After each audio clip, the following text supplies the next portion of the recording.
Friendship, அதுக்குள்ள நடக்கிற பெட்ரேயல், loyalty, சிம்பிளா சொல்லணும்னா மண், பெண், பொன், இதுதான் இந்த படத்தோட கதை அப்படிங்கிறது. நம்ம இந்த கதையை நிறைய இடங்கள்ல பார்த்திருந்தாலும் துரை செந்தில்குமாரோட திரைக்கதை அணுகுமுறை அப்படிங்கிறது எனக்கு அந்த படத்துல ரொம்பவே பிடிச்சிருந்தது.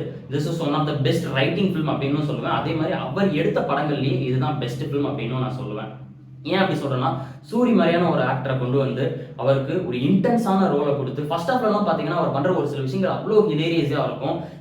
உன்னிமுகுந்தனுக்கு ஏதாவது ஒன்று ஆச்சுன்னா பார்த்தீங்கன்னா இவர் தான் போயிட்டு வந்து குரல் கொடுப்பாரு. அதெல்லாம் பார்த்தீங்கன்னா நமக்கு ஃபர்ஸ்ட் ஹாஃப்ல ரொம்ப ஹிலேரியஸா இருந்தாலும் செகண்ட் ஹாஃப் ஆஃப் த ஃபிலிம்ல அதுதான் ஹீரோயிக் மூமெண்ட்டா டர்ன் அவுட் ஆகும். So that is what I'm saying commendable writing அப்படின்னு. அது மட்டும் இல்லாமல் மூணு ஆக்டர்ஸ் இருக்காங்க.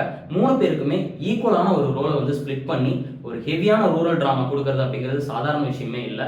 என்னை பொறுத்த வரைக்கும் சூரி இந்த படத்துல மெயின் லீடா பெர்ஃபார்ம் பண்ணியிருக்காரு. சசிகுமார் ஒரு அண்டர் பிளே பண்ணியிருக்காரு. உன்னி முகுந்தன் அவரோட கேரியர்லயே பார்த்தீங்கன்னா ஒரு வெரைட்டியான ஒரு ரோல் இதுதான்.